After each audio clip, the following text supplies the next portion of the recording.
ಚುನಾವಣೆ ಕಣ ಬಿಸಿಯಾಗುತ್ತಿದೆ. ರಾಜಕೀಯ ಪಕ್ಷಗಳು ತಮ್ಮ ಬತ್ತಳಿಕೆಯ ಎಲ್ಲಾ ಅಸ್ತ್ರಗಳನ್ನು ಪ್ರಯೋಗಿಸಲು ಹೊಸ ಅಸ್ತ್ರಗಳನ್ನು ಹುಡುಕಲು ಆರಂಭಿಸಿದೆ. ಅಂತಹ ಅಸ್ತ್ರಗಳಲ್ಲಿ ಈಗ ಕೃತಕ ಬುದ್ಧಿಮತ್ತೆ ಎಐ ಕೂಡ ಒಂದಾಗಿದೆ. ಎಐ ಮೂಲಕ ಸೃಷ್ಟಿಸಿದ ವಿಡಿಯೋಗಳು, ನೋಟ್ಗಳು, ಚಿತ್ರಗಳು ಸಾಮಾಜಿಕ ಜಾಲತಾಣದ ಇನ್ಸ್ಟಾಗ್ರಾಮ್, ಫೇಸ್ಬುಕ್, ವಾಟ್ಸ್ಆಪ್ ಮತ್ತು ಎಕ್ಸ್ ನಲ್ಲಿ ವೈರಲ್ ಆಗುತ್ತಿದೆ. ಈ ಎಐ ಮೂಲಕ ಎದುರಾಳಿಗಳನ್ನು ಅಪಹಾಸ್ಯ ಮಾಡುವುದು, ಮತದಾರರಿಗೆ ಉದ್ದೇಶಿತ ವೈಯಕ್ತಿಕ ಸಂದೇಶಗಳನ್ನು ರವಾನಿಸುವುದು ಹೆಚ್ಚಾಗುತ್ತಿದೆ. ಈ ಚುನಾವಣೆಯಲ್ಲಿ ನಿರೀಕ್ಷೆಗೂ ಮೀರಿದ ಪ್ರಮಾಣದಲ್ಲಿ ಎಐ ಅನ್ನು ಬಳಸಲಾಗುತ್ತದೆ ಎಂದು ತಜ್ಞರು ಹೇಳುತ್ತಿದ್ದಾರೆ. 2014ರ ಚುನಾವಣೆಯಲ್ಲಿ ಸಾಮಾಜಿಕ ಮಾಧ್ಯಮವು ನಿರ್ಣಾಯಕ ಪ್ರಭಾವ ಬೀರಿದಂತೆ ಈ ಬಾರಿಯ ಚುನಾವಣೆಯಲ್ಲಿ ಎಐಗಳು ಪ್ರಭಾವ ಬೀರುತ್ತವೆ ಎಂದು ಅವರು ಗ್ರಹಿಸಿದ್ದಾರೆ.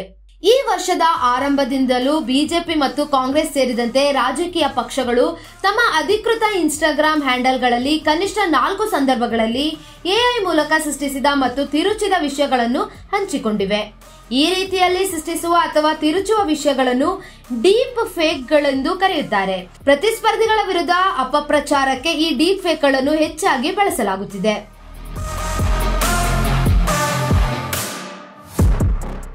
ಮಾರ್ಚ್ 16ರಂದು ಬಿಜೆಪಿಯು ರಾಹುಲ್ ಗಾಂಧಿಯ ಡೀಪ್ ಫೇಕ್ ಅನ್ನು ಸಾಮಾಜಿಕ ಜಾಲತಾಣದಲ್ಲಿ ಹಂಚಿಕೊಳ್ಳಲಾಗಿತ್ತು.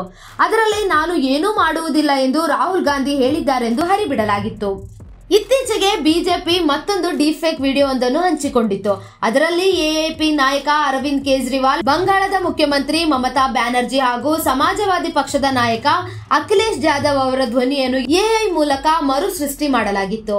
ಈ ಹಿಂದೆ ಕಾಂಗ್ರೆಸ್ಸಿನ ಅಧಿಕೃತ ಇನ್ಸ್ಟಾಗ್ರಾಂ ಹ್ಯಾಂಡಲ್ ನಲ್ಲಿಯೂ ಡೀಪ್ ಫೇಕ್ ವಿಡಿಯೋವೊಂದನ್ನು ಹಂಚಿಕೊಳ್ಳಲಾಗಿತ್ತು. ಚೋರ್ ಶೀರ್ಷಿಕೆಯ ಜನಪ್ರಿಯ ಹಾಡಿನ ಗಾಯಕ ಜಸ್ ಅವರ ಮುಖಕ್ಕೆ ಪ್ರಧಾನಮಂತ್ರಿ ನರೇಂದ್ರ ಮೋದಿ ಅವರ ಮುಖವನ್ನು ಎಐ ಮೂಲಕ ಎಡಿಟ್ ಮಾಡಿ ಮೋದಿ ಅವರ ಧ್ವನಿಯನ್ನೇ ಹೋಲುವಂತೆ ಹಾಡನ್ನು ಬದಲಿಸಲಾಗಿತ್ತು. ಇತ್ತೀಚೆಗಷ್ಟೇ ಕಾಂಗ್ರೆಸ್ ಹ್ಯಾಂಡಲ್ ಕಣ್ಣೀರು ಹಾಕುತ್ತಿರುವ ಮಹಿಳಾ ಕುಸ್ತಿಪಟುವಿನ ಪೋಸ್ಟರ್ ಎದುರು ಪ್ರಧಾನಿ ಮೋದಿ ನಿಂತಿರುವ ಚಿತ್ರವೊಂದನ್ನು ಹಂಚಿಕೊಳ್ಳಲಾಗಿತ್ತು.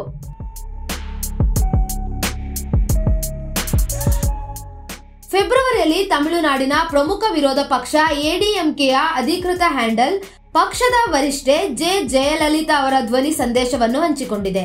ಅದರಲ್ಲಿ ಪಕ್ಷದ ಹಾಲಿ ನಾಯಕ ಎಡಪ್ಪಾಡಿ ಪಳನಿಸ್ವಾಮಿ ಅವರನ್ನು ಬೆಂಬಲಿಸುವಂತೆ ಜನರನ್ನು ಜಯಲಲಿತಾ ಒತ್ತಾಯಿಸಿದ್ದಾರೆ. ಅಂದಹಾಗೆ ಜಯಲಲಿತಾ ಅವರು 2016ರಲ್ಲಿಯೇ ಸಾವನ್ನಪ್ಪಿದ್ದಾರೆ.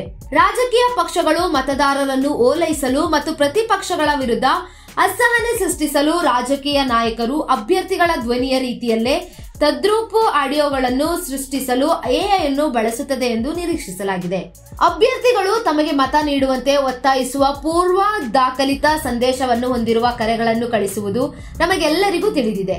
ಆದರೆ ಈಗ ಅಭ್ಯರ್ಥಿಗಳ ಕರೆ ಆರಂಭದಲ್ಲಿ ನಿಮ್ಮ ಹೆಸರನ್ನು ಕೂಡ ಉಲ್ಲೇಖಿಸಬಹುದು. ಅದನ್ನು ಎಐ ಸಾಧ್ಯವಾಗಿಸಿದೆ. ಅಭ್ಯರ್ಥಿಯು ತಮ್ಮ ಪ್ರಚಾರದ ಸಮಯದಲ್ಲಿ ನೀಡಬಹುದಾದ ವೈಯಕ್ತೀಕರಣದ ಮಟ್ಟಕ್ಕೆ ಎಐ ಹೊಸ ಆಯಾಮವನ್ನು ಸೇರಿಸುತ್ತದೆ ಎಂದು ರಾಜಕಾರಣಿಯೊಬ್ಬರು ಅಭಿಪ್ರಾಯ ವ್ಯಕ್ತಪಡಿಸಿದ್ದಾರೆ. ನಾವು ಅಂತಹ ಸಾಧ್ಯತೆಗಳನ್ನು ಅನ್ವೇಷಿಸುತ್ತಿರುವ ಅನೇಕ ಪಕ್ಷಗಳು ನಮ್ಮನ್ನು ಸಂಪರ್ಕಿಸಿವೆ. ಅಂತಹ ಆಡಿಯೋಗಳನ್ನು ಏಪ್ರಿಲ್ ಮೊದಲ ವಾರದಲ್ಲೇ ಚಾಲ್ತಿಗೆ ತರುವ ಬಗ್ಗೆ ಪಕ್ಷಗಳು ಕೇಳಿವೆ ಎಂದು ಅವರು ಹೇಳಿರುವುದಾಗಿ ಇಂಡಿಯನ್ ಎಕ್ಸ್‌ಪ್ರೆಸ್ ವರದಿ ಮಾಡಿದೆ.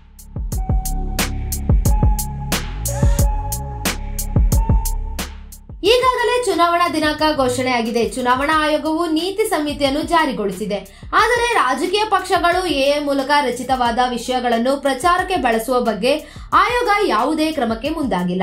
ಎಐ ಬಗ್ಗೆ ಆಯೋಗ ಗಮನ ಹರಿಸಿಲ್ಲ ಎಂಬುದು ಮೇಲ್ನೋಟಕ್ಕೆ ಕಾಣುತ್ತಿದೆ. ಮತದಾರ ಗ್ರಹಿಕೆಯನ್ನು ತಮ್ಮತ್ತ ಸೆಳೆಯಲು ಅಭ್ಯರ್ಥಿಗಳು ಎಐನಿಂದ ರಚಿತವಾದ ಕರೆಗಳ ಮೊರೆ ಹೋಗುವ ಸಾಧ್ಯತೆ ಬಗ್ಗೆ ತಜ್ಞರು ಎಚ್ಚರಿಕೆ ನೀಡುತ್ತಿದ್ದಾರೆ. ಈ ತಂತ್ರಜ್ಞಾನದ ಬಳಕೆಯನ್ನು ನಿಯಂತ್ರಿಸಲು ಚುನಾವಣಾ ಆಯೋಗವು ತನ್ನ ಪ್ರಯತ್ನಗಳನ್ನು ಹೆಚ್ಚಿಸಬೇಕೆಂದು ಅವರು ಹೇಳುತ್ತಿದ್ದಾರೆ. ಎಐನಿಂದ ಸೃಷ್ಟಿಯಾದ ತಿರುಚಿದ ವಿಷಯಗಳನ್ನು ವೈರಲ್ ಆಗಲು ಕೆಲವು ಗಂಟೆಗಳು ಸಾಕು. ಅವುಗಳನ್ನು ಚುನಾವಣಾ ಆಯೋಗವು ಪತ್ತೆ ಹಚ್ಚುವ ಹೊತ್ತಿಗೆ ದೊಡ್ಡ ಮಟ್ಟದ ಹಾನಿಯಾಗುತ್ತದೆ. ಸಾಮಾಜಿಕ ಮಾಧ್ಯಮ ಪ್ಲಾಟ್ಫಾರ್ಮ್ಗಳು ನೈಜ ಸಮಯದ ಮೇಲ್ವಿಚಾರಣಾ ವ್ಯವಸ್ಥೆಯನ್ನು ಹೊಂದಿಲ್ಲ. ಅದುವರೆಗೂ ಡಿಫೇಕ್ ವಿಷಯಗಳನ್ನು ನಿಯಂತ್ರಿಸುವುದು ಕಷ್ಟಕರವಾಗುತ್ತದೆ. ಚುನಾವಣಾ ಆಯೋಗವು ಎಐ ಮೇಲೆ ತೀವ್ರ ನಿಗಾ ಇಡುವ ಅಗತ್ಯವಿದೆ ಎಂದು ಅಸೋಸಿಯೇಷನ್ ಫಾರ್ ಡೆಮೊಕ್ರಾಟಿಕ್ ರಿಫಾರ್ಮ್ಸ್ ಮತ್ತು ನ್ಯಾಷನಲ್ ಎಲೆಕ್ಷನ್ ವಾಚ್ನ ಮುಖ್ಯಸ್ಥ ಅನಿಲ್ ವರ್ಮಾ ಹೇಳಿದ್ದಾರೆ.